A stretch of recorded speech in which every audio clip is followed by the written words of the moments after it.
नमस्कार. मी प्राध्यापक महेश निकत सर, संस्थापक ग्लोबल सायन्स इन्स्टिट्यूट करमाळा. सर्व करमाळ्यातील व इतर महाराष्ट्रातील सर्व विद्यार्थी व पालकांचं आमच्या ग्लोबल सायन्स इन्स्टिट्यूटमध्ये मी सहर्ष स्वागत करतो. आजचा हा व्हिडिओ बनवण्याचा उद्देश आपल्या इन्स्टिट्यूटमध्ये नवीनच एप्रिलपासून नवीन 11वीची बॅच आणि चालू 12वीची बॅच यांचे प्रवेश सुरू होत आहेत. आणि हे प्रवेश घेण्याच्या अगोदर भरपूर पालकांना खूप प्रश्न असतात, खूप अडचणी असतात, त्यांच्या मनामध्ये अनेक शंका असतात. या सर्व शंकांचं निरसन करण्यासाठी आज हा व्हिडिओ बनवण्याचा प्रयत्न करतोय. मागील पण एक फाउंडेशनसाठी व्हिडिओ बनवला होता, त्याच्यातून भरपूर पालकांच्या शंका निरसन झाल्या. त्याचाच आधार घेऊन आज पुन्हा 11वी आणि 12वी सायन्ससाठी जे काही तुमच्या मनातील प्रश्न असतील ते सर्व प्रश्न घेऊन मी आपल्या समोर आलेलो आहे. आजचा ह्या व्हिडिओमधला सर्वात महत्त्वाचा प्रश्न तुमचा सुरुवातीचा असेल की तुमचं नक्की चालू कधी होतंय आणि कसं होतंय. तर 11वीची नवीन बॅच आपण 1 एप्रिलपासून चालू करतोय. उन्हाळा सुट्टी असती. बऱ्याच जणांना हे म्हणणं असतं की सुट्टीमध्ये काय करायचं आणि सुट्टीमध्ये तुम्ही लगेच पुढचं चालू करताय, किंवा आमच्या मुलाचा 10वीचा निकालच लागला नाही, त्याला मार्क किती पडलेत हेच आणखीन फिक्स नाही, तरी पण त्याने 11वीमध्ये कसं शिकायचं. तर हे जी शंका आपल्या ग्रामीण भागामधल्या पालकांमध्ये असते, तर त्यांच्यासाठी आजचा हा पहिला मुद्दा मी सांगतो की ते कधीपासून आणि काय एवढ्या लवकर. तर बघा, उन्हाळा सुट्टीमध्ये जर विचार केला 10वीचा तर मार्च 26ला पेपर संपत आहेत आणि त्याच्यानंतरचा निकाल हा जूनच्या पहिल्या आठवड्यामध्ये वगैरे लागल. म्हणजे मार्च महिन्यानंतर एप्रिल आणि मे असे 2 महिने, जून महिना ॲडमिशन प्रोसेसमध्ये आणि त्यांचं चालू होणार ॲक्च्युअल जुलैमध्ये. मग ते साधारणतः मध्ये 3 महिन्याचा काळ जातो. आता या 3 महिन्यामध्ये जर मुलांनी काहीच अभ्यास केला नाही, कुठंच त्यांच्या अभ्यासाची लिंक राहिली नाही, तर पुढे मुलांना काय लक्षात येणार, किंवा जूनमध्ये खूप त्रासदायक जातं. आणि मग 11वी सायन्सचा जूनमध्ये चालू केल्यानंतर जून, जुलै, ऑगस्ट हे 2-3 महिने 11वी सायन्स समजायलाच जातं. कारण आपल्यातले बहुतांश पालक किंवा बहुतांश विद्यार्थी हे मराठी मीडियमचे आहेत आणि त्या विद्यार्थ्यांना किंवा सेमीच्या विद्यार्थ्यांना पण 11वी सायन्सचा भाग समजायला पहिले 2-3 महिने जातात.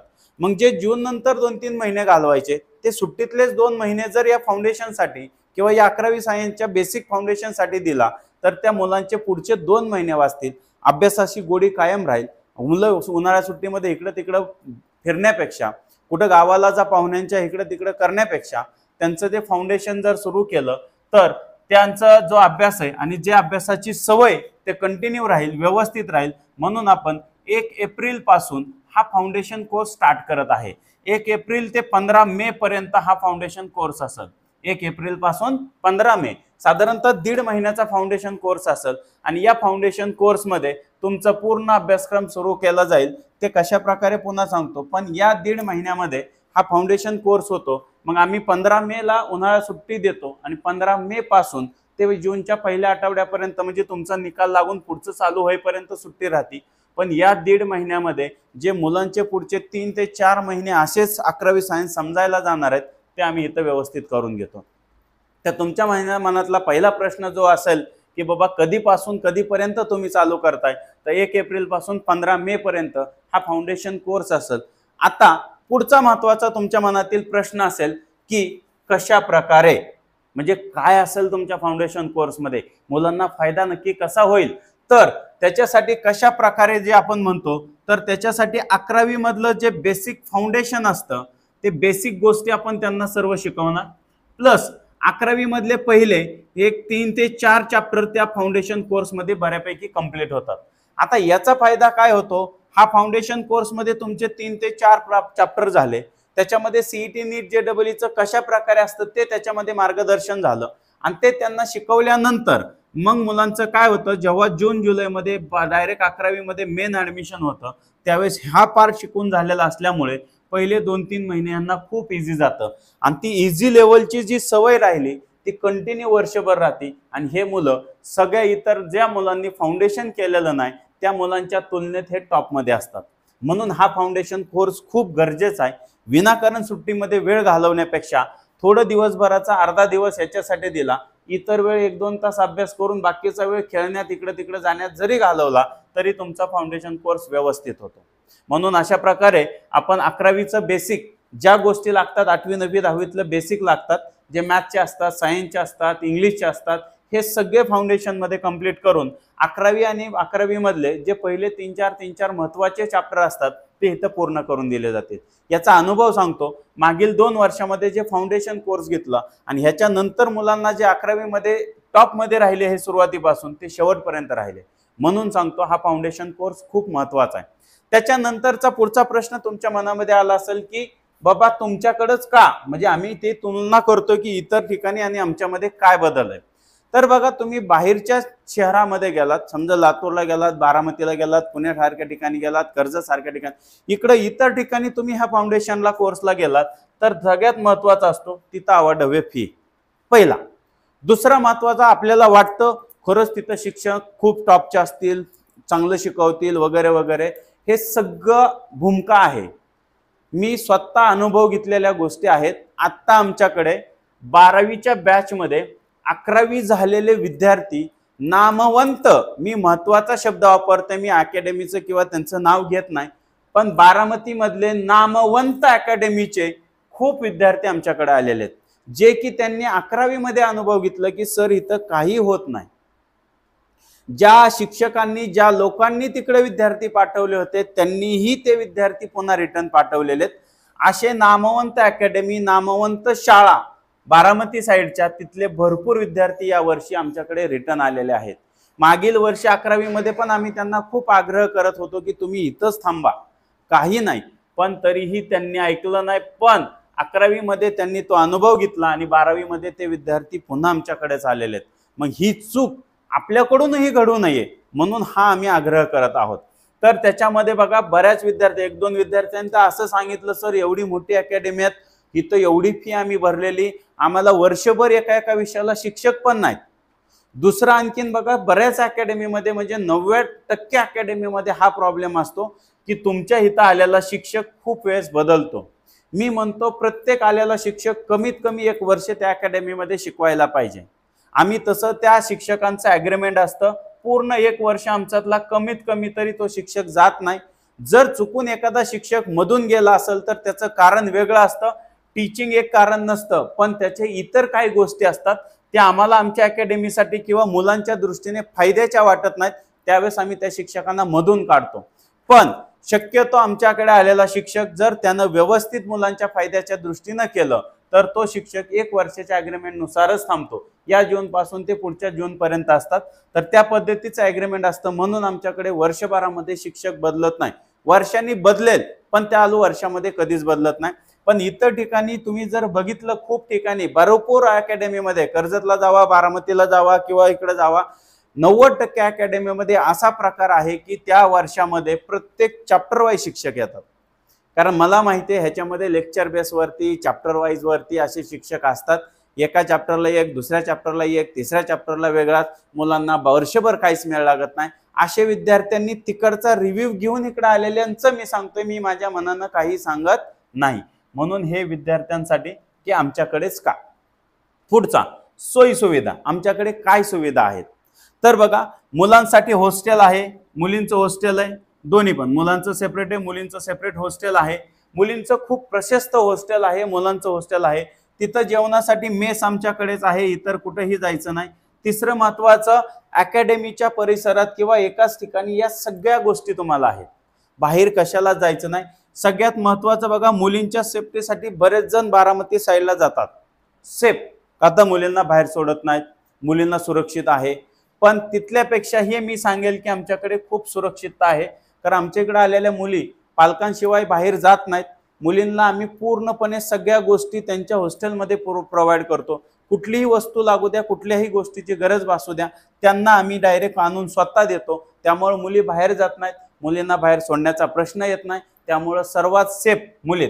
आणि बाहेर जर तुम्ही गेला तर 2-2 हजार मुली, 500 कोणाला काही घेणं नाही, मोबाईल त्यांच्याकडे, सगळ्या गोष्टी त्यांना तुम्ही दिलेल्या आहेत। आणि या सगळ्या गोष्टी प्रोव्हाइड केल्यामुळे मुली भरकटत जातात। आणि आम्ही इथं आता असं आहे की आपल्याकडे मोबाईल कसलाच अलाउड नाही, आणि मोबाईल जर अलाउड नसेल तर भरपूर गोष्टी थांबतात। आपल्यालाही माहिती आहे, मलाही माहिती आहे, कारण प्रत्येक पालकाचं एकच असतं, सर 2% कमी पडू द्या, पण इतर गोष्टीचं आम्हाला त्रास नकोय। आणि ह्याच गोष्टीसाठी आम्ही प्रत्येक वेळेस मुलांना, मुलींना काउन्सिलिंग करतो, त्यानुसार त्यांना समजून सांगतो चांगलं काय वाईट काय, आणि त्यांच्याकडे कमी 50 60 100 मुले असतात आमच्याकडे राहायला, त्यामुळे त्यांच्याकडे वैयक्तिक लक्ष देता येतं आणि व्यवस्थित सेफ्टीमध्ये त्यांना ठेवता येतं.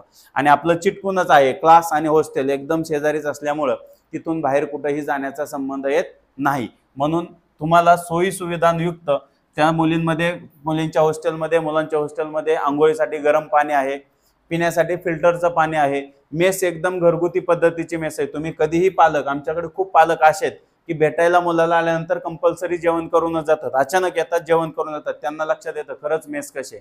मग आम्ही पण त्यांना आग्रह करतो की आम्हाला न कळू देता कधीही यायचं, तुमचं तुम्ही जेवून पण जायचं आणि आम्हाला सांगायचं. तर त्या पद्धतीची मेस आहे.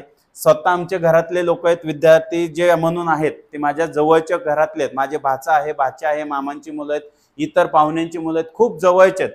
आम्ही ते मेसला आहेत, ते हॉस्टेलला आहेत, त्यांच्यासाठी एवढ्या चांगल्या सुविधा करतो म्हणजे सगळ्यांसाठीच आहेत. त्यासाठी ह्या सोयी सुविधा एकदम जबरदस्त आहेत. तुम्ही या, भेटा, नंतर निर्णय घ्या.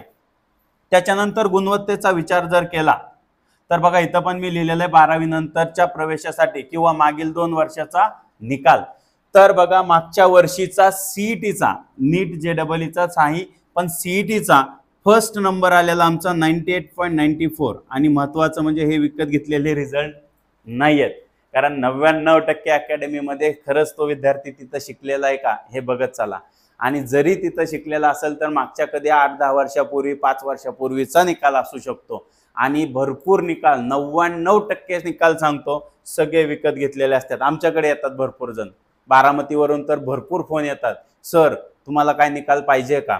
निकाल पाहिजे का म्हणजे एखाद्या विद्यार्थ्याला त्याच्या स्वकष्टावरती किंवा इतर ठिकाणी कुठेही शिकलेला असेल, त्याचा जर तिथं निकाल चांगला लागला तर तो आपल्या अकॅडमीचा आहे असं सांगतो आणि ते तिथं तुम्हाला डायरेक्ट बोर्डवरती आपलं नाव देतो, इंटरव्ह्यू देतो, मग त्याला 2-4 लाख रुपये द्यायचे. असे भरपूर प्रकार आहेत अकॅडमीमध्ये. फसवी सगळ्यात जास्त म्हणजे अकॅडमीमध्ये सध्या आहे. कर्जत सारख्या ठिकाणी सुद्धा फेक रिझल्ट टाकणारे बॅनरवरती त्या भरपूर आहेत. आणि मग ते तुम्ही खरंच चेक केलं पाहिजे, हे खरंच तुमच्याकडे होता का शिकायला. तुम्हाला फोटो दाखवला तुमच्यासोबत, थोडेफार एखादा त्याचा इंटरव्ह्यू दाखवला, म्हणजे तो खरंच होता का हे क्रॉस चेक करा आणि त्याच्यावरून निकाल बघा. तर आपल्या ह्याच्यामध्ये 98.94, दुसरा नंबर 98.02, नंतर 96 म्हणजे 96 वाला आहे, 95 वाले 3-4 जण आहेत, म्हणजे 90च्या वरती खूप विद्यार्थी आहेत. त्याच्यानंतरची माझी ही आत्ताची 3री बॅच आहे, त्यातल्या 2ऱ्या बॅचचा हा निकाल आहे. पहिल्या बॅचचा तर खूप जबरदस्त आहे. 13 विद्यार्थी फक्त मॅथ्स ग्रुप ठेवलेले होते, त्यातले 5 विद्यार्थी गव्हर्नमेंट कॉलेजला बसवलेले आहेत. हे सोपं नाहीये. करमाळसारख्या ठिकाणी जिथं म्हणजे असं डोंगरावरती जाऊन झाड लावायचं, ओसाड रानावरती झाड लावणं आणि करमाळ्यात अशी अकॅडमी चालवणं हे सारखंच आहे.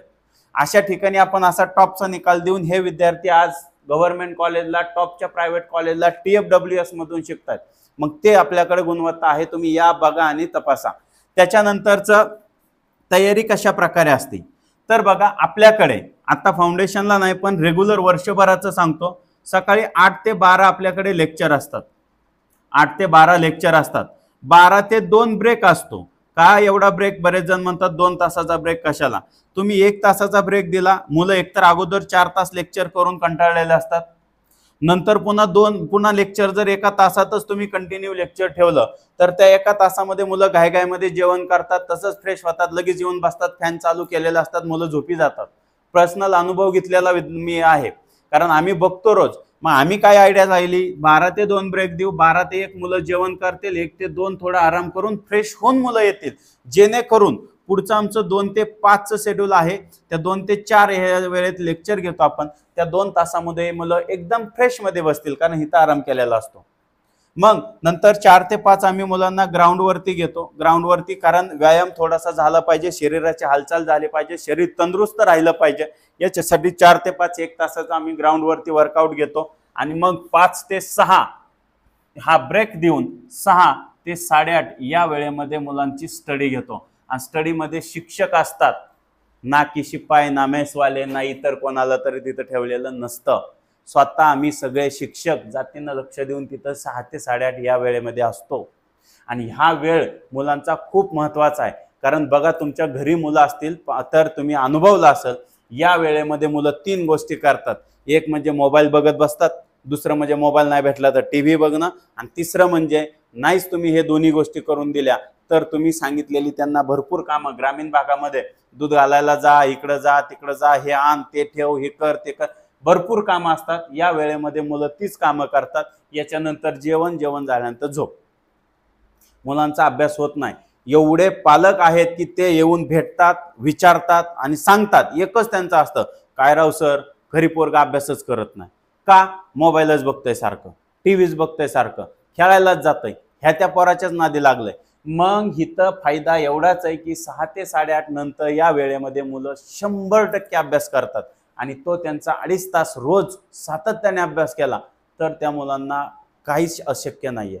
आणि दुसरं म्हणजे आमची मुलं 6 वाजल्या की ऑटोमॅटिक दप्तर उचलतात. सवय लागली. काय करायचं? मोबाईल नाही, टीव्ही नाही, इतर टाइमपास नाही, बाहेर बी जाऊ देत नाही. मग 6 वाजता काय? सगळे अभ्यासाला बसतात. चला अभ्यासाला. सगळा होमवर्क डेली कंप्लीट राहणारं आमचं इन्स्टिट्यूट आहे. कारण एवढंच की 6 ते 8:30 या वेळेमध्ये सर्व शिक्षकांच्या उपस्थितीमध्ये स्टडी होती. मग त्याच्यामध्ये त्यांचे डाऊट असतील, काय अडचणी असतील, काय ॲब्सेंट असेल, तिथं शिकवायचं असेल, त्या सगळ्या गोष्टी आम्ही तिथं करून देतो. हे झालं आमच्यामध्ये तयारी कशा प्रकारे. दुसरं महत्त्वाचं फी स्ट्रक्चर. फी ही सर्वांपेक्षा आपल्या इथं कमी फी आहे. तुम्ही बारामतीमध्ये गेला तर 4-4, 5-5 लाख रुपये फी आहे. 3 लाखाच्या आणि 4 लाखाच्या खाली फी नाहीये. आपल्या इथं फी फक्त 35,000 रुपये 11वीची फी आहे, 12वीची 35,000 रुपये अकॅडमीची फी.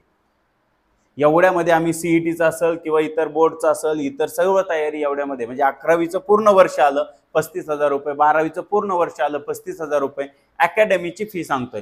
हॉस्टेलला राहायचा विचार जर तुम्ही केला तर त्या हॉस्टेलमध्ये बघा, मुलींचे 15,000 रुपये वर्षाचे घेतोय फक्त आणि मुलांचे 12,000 रुपये वर्षाचे घेतोय. मेसला मुलींचे फक्त 1,700 रुपये प्रति महिना आहे आणि मुलांचे 2,500 रुपये मेस आहे. तुम्ही हे बघा बाहेर जाऊन, खरंच फी किती खर्च आहे. तुम्हाला राहण्या खाण्यासाठी नाही म्हणलं तर लाख रुपये घेतात कमीत कमी एका वर्षाचे. मग एवढं सगळं घालून आणि शेवटी निकाल जर आम्ही 98.94 देत असाल, म्हणजे जवळजवळ 99% देत असाल. आता बऱ्याच जणांचं म्हणणं असेल, सर तुम्ही सीईटीचं सांगता, नीट JEEचं का सांगत नाही. मी प्रामुख्याने सांगतो, आम्ही नीट JEEची तयारी करतो, पण जी तुम्हाला अपेक्षित आहे ती नाही. कारण त्याचं की आमच्याकडे येणारा विद्यार्थी हा 90%च्या अबव किंवा 80%च्या अबव विद्यार्थीच येत नाही. कुठले 10वीचे मार्क. मग काय होतं, जो 70% 75% अशा विद्यार्थ्यांना आम्हाला घासत बसावं लागतं, त्यांच्या पुढे डोकं फोडावं लागतं, पण ते विद्यार्थी तेवढा रिझल्ट देत नाही. ज्यावेळेस आमच्याकडे विद्यार्थी टॉपचा येईल, मला सांगा, जर 60% विद्यार्थी येत असेल आणि त्याला आम्ही 80-90% देत असेल किंवा त्याची कॅपॅसिटी 60%ची, त्याला जर इथं ह्या 80-90-95% कडे नेत असेल तर विचार करा या टक्क्याचे विद्यार्थी आल्यानंतर आम्ही काय करणार. मागच्या 8 दिवसापूर्वी एक पालक भेटले होते. त्यांनी सांगितलं की मला एक जणाने सांगितलं की तुम्ही ग्लोबलमध्ये जावा करमाळ्यातील का, तर तिथं मस्त तुमच्याकडे काय त्यांच्याकडे टॉपचे विद्यार्थी नाही आहेत, पण त्यांच्याकडे जे विद्यार्थी त्यांना टॉपमध्ये 100% नेतात असं ते इन्स्टिट्यूट आहे. मला अभिमान वाटला की चला बाहेर कोणीतरी आपल्याबद्दल सांगतं. ज्यांनी सांगितलं त्यांना पण मी ओळखत नाही, पण त्यांना काहीतरी माहिती होती, त्यांनी त्या पद्धतीने सांगितली. म्हणून एकदम अत्यंत कमी फीमध्ये साधारणतः मुलींचं एक 50-60 हजार राहण्यासहित म्हणतोय, 60-70 हजारामध्ये एक वर्ष होतं. मुलांचं पण 70-75 हजारामध्ये एक वर्ष होतं. याच्या पलीकडे जास्त खर्च होत नाही. आणि एवढ्या कमी खर्चामध्ये मला सांगा, तुम्ही 4 लाख भरले म्हणून 100%च्या वरती म्हणजे 105% पडला असं कधी आहे का? किंवा बाबा मला 110% पडला, 100च्या आतच पडणार आहे. मग 98.94 म्हणजे जवळजवळ 99 झालं. याच्यापेक्षा काय आणखीन रिझल्ट देणार. तर हा विचार करा. गुणवत्ता आहे, फी कमी आहे आणि या सगळ्या ह्याच्यामध्ये आम्ही देतोय. आमच्याकडेच का हे सगळं सांगण्यातलं तुम्हाला तर लक्षात आलं असेल, आमच्याकडे का घ्यायचं. स्टडी आहे, वेळेत आहे, सुशिक्षित आहे, संस्कार देऊ नये मुलांमध्ये मुलींमध्ये कुठेही आम्ही इतर बाबतीमध्ये गोष्टी घडू देत नाही. त्यांना तेवढं काउन्सिलिंग असतं, कंटिन्यू त्यांना सांगितलं जातं की चांगलं काय, वाईट काय, आपले आईबाप काय आणि आपल्या आईबापासाठी आपण काय केलं पाहिजे याचं पूर्ण नॉलेज त्यांना तिथं दिलं जातं. म्हणून ते आमच्याकडेच का याचं या सगळ्या गोष्टीमधून तुम्हाला लक्षात आलं असेल. त्याच्यानंतर निकाल तुम्हाला सांगितला 2 वर्षाचा. संस्कारक्षम आणि सुरक्षित या 2 गोष्टी खूप महत्त्वाच्या आहेत. नाही तर आजकाल बाहेरच्याच वातावरणामध्ये मुलं गेले, झगमगाट काचा सगळं वातावरण बघून 10वी 11वी 8वी 9वी पासून मुलं आणि मुली बिघडत चाललेले आहेत. हे तुम्हाला पण माहिती आहे, मला पण माहिती आहे. हे झाकून ठेवण्याची गोष्ट नाहीये. आणि त्या मुलांना किंवा त्या मुलींना वेगळ्या आणि चांगल्या ट्रॅकवरती आणणं हे काम आम्ही 100% करतो. माझ्याकडे खूप अशा मुलं आहेत, खूप अशा मुली आहेत की पार बिघडलेले होते, वाया गेलेले होते, जे की पार घरच्यांना पण वाटायचं ह्यांना सोडून द्यावं कुठंतरी. अशा पद्धतीच्या मुलांना मुलींना मी काउन्सिलिंग करून समजून सांगून या चांगल्या वातावरणात आणलेलं आहे. आणि हेच आमचं यशाचं गमक आहे. कारण मागच्या 2 ते 3 वर्षामध्येच जर आपण एवढी उच्चांकी भरारी घेतली असेल तर याचं कारणच आम्ही संस्कार आणि सुशिक्षितपणा, सुरक्षितपणा या सगळ्या गोष्टींचा मुलांवरती कंटिन्यू आम्ही त्याच्यावरती फोकस करतो आणि त्याच्यानुसार मुलांची अभ्यास करून घेतो. कारण आमच्या आत्ता सध्याचे, पुढचं भविष्यात खूप चांगलं होईल, आत्ता सध्याचे क्लासरूम हे एकदम पत्र्याचे आहेत. म्हणजे आपण जसे हॉल काढतो पत्र्याचे तसे पत्र्याचे आहेत, पण आमच्याकडे शिक्षण 100% सोन्याचं आहे हे मी प्रामुख्याने सांगेल. आणि त्याच जोरावरती साध्या स्ट्रक्चरमध्ये एवढे संख्या मुलांची असून आणि एवढा स्ट्रॉंग रिझल्ट देणारी अकॅडमी म्हणजे ग्लोबल सायन्स इन्स्टिट्यूट आहे. आणि याचा विचार करून आपण आमच्याकडे प्रवेश घ्या. त्याच्यानंतरचा विद्यार्थ्यांमधील बदल तुम्हाला खोटं नाही सांगत आहे. 8वी 9वी 10वी मध्ये जर तुम्ही बघितलं तर ग्रामीण भागातल्या मुलांना ना बोलण्याचं वळण असतं, कंटिन्यू तोंडामध्ये शिव्या असतात, कंटिन्यू ह्याला त्याला कसं पण बोलणं असतं. अशा भरपूर मुलांमध्ये एवढा चांगला बदल केलाय की मुलांच्या तोंडातून चुकूनही शिवी येत नाही. दुसरं महत्वाचं, त्या मुलांना अभ्यासाचं महत्त्व पटवून देणं आणि या वेळेमध्ये अभ्यासाला बसवणं हे आम्ही काम करतोय. म्हणून इथं तुम्हाला विद्यार्थ्यांमधील बदल हा तुम्हाला एका महिन्यामध्ये जाणवेल आणि तुम्ही 100% तो महिना झाल्यानंतर आमच्याकडेच कंटिन्यू असतात ह्याचा मी शब्द देईल. म्हणून विद्यार्थ्यांमध्ये खूप चांगला बदल यावेळेस घडून आलेला आहे या मागच्या 4 वर्षामध्ये. आणि करमाळ्यामधलं संस्कारक्षम आणि सुरक्षित म्हणून नावाजलेलं इन्स्टिट्यूट म्हणजे ग्लोबल सायन्स इन्स्टिट्यूट असेल. त्याच्यानंतर बघा इतर ठिकाणाहून आलेले प्रवेश, मी मगाशी पण सांगितलं तुम्हाला, बारामती, लातूर किंवा इकडे इंदापूर या भागात किंवा पुण्याला किंवा बाकीकड नामवंत अकॅडमीमध्ये 11वी पूर्ण करून 12वी मध्ये आमच्याकडे तो अनुभव घेऊन आलेले असंख्य विद्यार्थी आहेत. आणि आता सध्या आमच्याकडे फलटण तालुक्यातील, पंढरपूर तालुक्यातील, श्रीगोंदा तालुक्यातील, नगर शहरातील, तसेच इकडे कर्जत तालुक्यातील भरपूर विद्यार्थी आहेत. एकाच विश्वासावरती की खरंच तिथं संस्कार आणि सुरक्षित आणि सुसंस्कृत असं इन्स्टिट्यूट असल्यामुळे हे आमच्याकडे घडत आहे. आणि या लांबून लांबून विद्यार्थी, कारण करमाळ्यात काही नाही म्हटलं तरी चालेल, म्हणजे मुलांना मनोरंजनात्मक, आमच्या शिक्षकांना विकेंडला कुठंतरी जावं म्हणून असं काही नाहीये करमाळ्यात. आणि अशा ओसाडच असलेल्या शैक्षणिक दृष्ट्या करमाळ्यामध्ये आपण एवढं चांगल्या पद्धतीने हे चालवत आहोत. आणि ह्याचाच अनुभव म्हणून आमच्याकडे बाहेरच्या भरपूर तालुक्यातील, भरपूर जिल्ह्यातील विद्यार्थी येत आहेत. आपणही त्याचा विचार करा. आणि त्याच्यानंतर 12वी नंतर बरेच जण काय होतं, 12वीचा निकाल लागला, रिझल्ट लागला, पेपर झालं, सिलेबस संपला, तुमचं तुम्ही बघा म्हणतात. 12वी नंतर खरंच कुठं ॲडमिशन घ्यायचं, कसं घ्यायचं, त्यांची ॲडमिशन प्रोसेस काय असते, कुठले कॉलेज चांगले आहेत, कुठं आमचा नंबर बसू शकतो, कुठलं शहर चांगलं आहे, पुढे जाऊन कुठल्या कॉलेजमध्ये मुलींसाठी व्यवस्थित कॉलेज आहे, मुलांसाठी कुठलं आहे, प्लेसमेंट कसे आहेत, या सगळ्याचं मार्गदर्शन करून त्यांचं ॲडमिशन होईपर्यंत, तिथं पार फॉर्म भरायला जाईपर्यंत आम्ही सोबत असतो. ही आमच्यातली आणखीन एक खासियत आहे. सगळे ॲडमिशन मागच्या वर्षीचे आम्ही स्वतः इथंच घ्या, इथं चांगलंय म्हणून दिलेले ॲडमिशन आहेत आणि त्या मुलांना त्यांच्या प्रवेशापर्यंत सोबत राहिलेलं आम्ही आहोत. तर ह्या सगळ्या गोष्टी आहेत. या सगळ्या बाबींचा विचार करा. या सगळ्यावरून तुम्ही ठरवा खरंच ॲडमिशन घ्यायचं आहे का. आज तुम्हाला शब्द देऊन किंवा फक्त मोठेपणा सांगून ॲडमिशन घेऊन पुढच्या वर्षी मला नाराज करायचं नाहीये किंवा मला स्वतःला नावं ठेवून घ्यायचे नाहीत. म्हणून या सगळ्या गोष्टी आम्ही जे शब्द दिलाय ते पाळतोच. मी तुम्हाला आत्ता पण सांगितलं की तुम्हाला नीट करायची, तुम्हाला JEE करायची, तर आम्ही तेवढ्या तयारीनं घेत नाही. कारण सांगतो, मुलं त्या लेवलची नाहीत. हां, तुम्ही एक विद्यार्थी असू द्या की खरंच सर मी नीट करणार आणि मला करायचंच आहे, तर आम्ही 100% करून देणार. मागच्या वर्षी पुष्कराज जगताप म्हणून आमच्याकडे विद्यार्थी होता. तो विद्यार्थी 11वी झालं, काहीच नाही म्हटला.